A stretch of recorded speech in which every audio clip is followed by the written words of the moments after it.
Hi guys, welcome to the Mr. Weekend residence to my house. My name is Pavel Kozякov and this is Emotional Workout. Emotional health cannot be improved by accident, but it can be improved by study and practice. If you want to feel better on a daily basis, learn more about it. Subscribe to this channel, hit the like button, and most importantly, share with your close friend.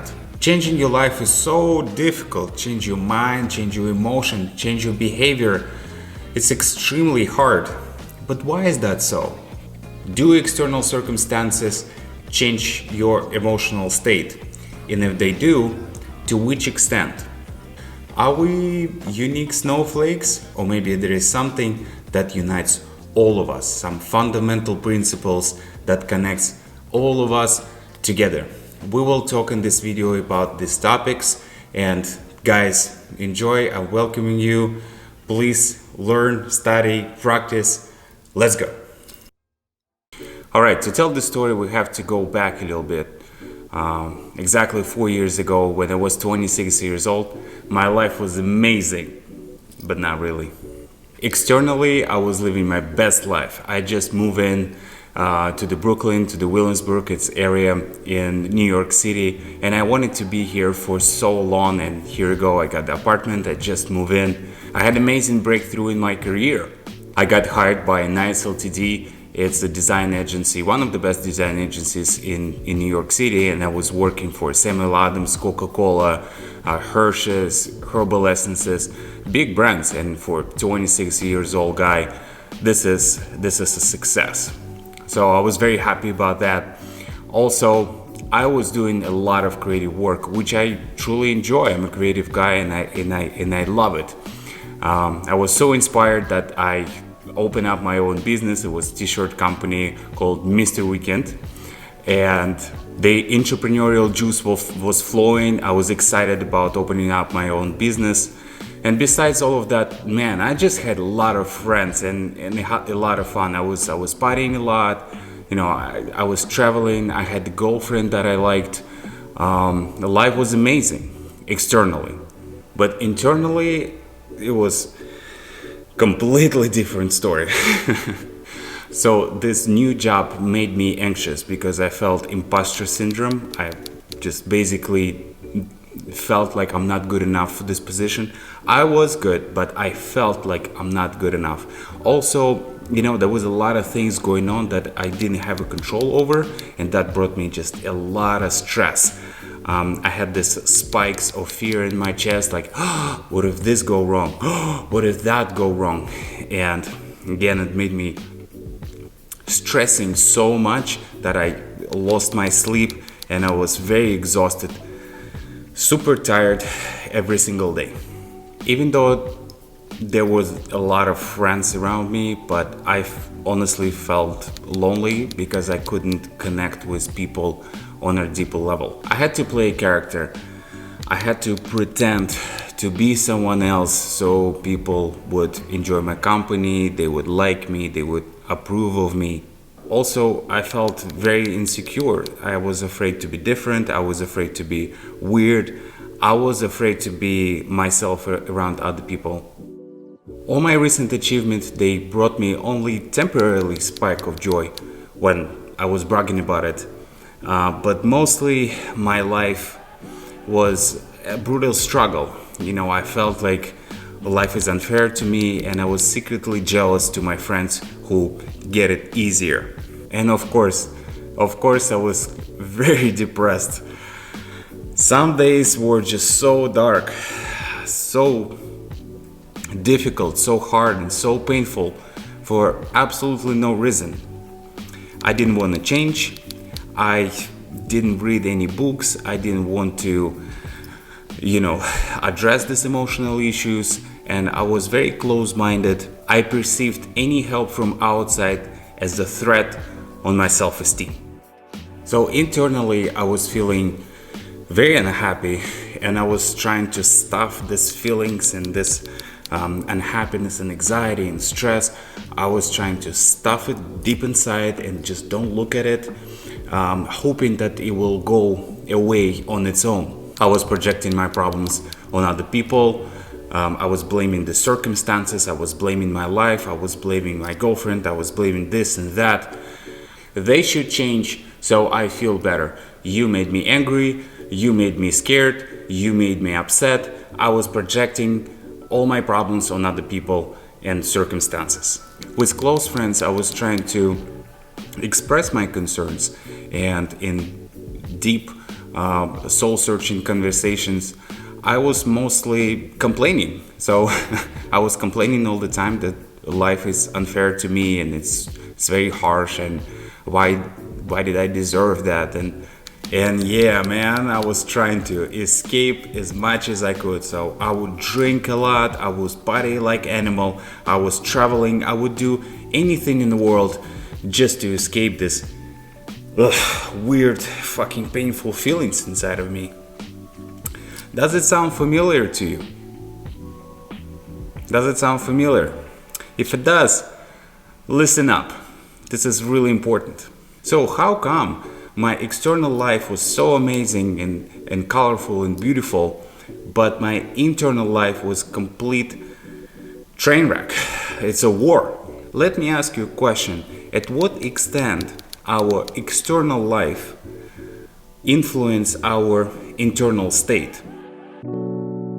So I was postponing those issues as much as I could. I didn't want to address them. I didn't want to change. Why do we resist the change, the idea of the change, so much that we are willing to struggle and suffer? Why do we afraid of change? Let's think about it. Well, first of all, we think that this situation is unique to us. Nobody else experienced that. It's private to us. We don't want to share that, and we think that that people don't really notice that. We don't want to share these feelings. It's private. It's here. It's mine. We are attached to who we are, and the idea of change is threatening our identity. We think, what if I change? Would I be a different person? I don't want to be a different person. I want to be who I am. So that's why it's kind of hard for us to make a decision of change. Also, we don't like idea of change because it implies that there is something wrong with us, that we are broken, and of course nobody in the right mind would, accept this idea. But the most important reason why we don't address emotional issues is because we're afraid of emotions themselves. They scare the shit out of us because we have no idea what to do with them. Nobody taught us. There's not that much information online. It's just so confusing and painful that you better, just forget about those emotions, push them down, and postpone for the later date. So at that time, 4 years ago, I heard something about meditation that helps somehow with depression. So I decided to give it a chance. I was like, okay, I will go there just for one lecture, for one meditation class, and see what it's all about. I really didn't want to do it because I was afraid if I will go there and I will see an Asian dude in a yellow robe chanting and talking about religion, I will just storm out and I will never come back. I didn't want to be indoctrinated in some religion. I didn't want to learn anything about that. I just didn't like this idea. And I think I got lucky. I went to the meditation class and I saw a regular European dude, normally dressed. He was reading a book about the mind structure, how your mind works. And this book was about fundamental thought patterns and universal principles that guide these patterns. He would read one chapter, and for the next 20 minutes, he would explain how our mind works and what kind of thoughts we are having. And I was on the edge of my seat.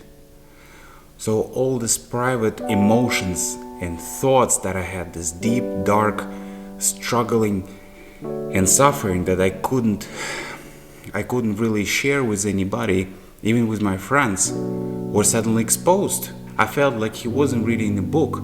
He was reading my mind on such a deep level. What is that supposed to mean? It means that we all share the same deep, private struggle and nobody talks about it. I thought I had unique problem, but this problem was solved by other smart people long time ago. Wow, just wow. And that's it. Since then, my crazy self-development journey started at the full speed when I realized that we all have the same bullshit that is running inside of our mind, deep inside of our emotions. Because what it means that if we all have it, if there is a structure to it, you can improve in the structure, you can make it better. And for me it was such a relief, because I thought that I'm going to live with this depression for the rest of my life. What kind of life is that? Having all this bullshit going on, the struggle. This is insane. I didn't want to live like that. I wanted to have a solution. So let me ask you a question. Are we unique snowflakes? Or maybe there is something fundamental about us. Maybe this deep struggle and emotional pain, we all share this pain. We all have the same thoughts and the same emotions. Yes, we are unique snowflakes, but all snowflakes made of water, you know? They all made by the same universal principles. After years and years of dedicated learning and practicing, I found a shortcut. This shortcut will help you to work through your emotional states and really heal you deep inside so you can enjoy life. I would love to share that with you. This is my passion, and this is what I want you to learn and practice, because it will make your life experience way better. Alright guys, let's summarize. Your internal states are not always dependent on your external circumstances. We postpone to address emotional suffering because it's super fucking weird and confusing and painful. People are very different, like snowflakes, yet there is an emotional foundation, the emotional structure that unites all of us. And lastly, adopt workout mentality. Think of your emotions as something that can be improved. But that's it for today. Thank you very much, guys. See you next videos. Bye bye.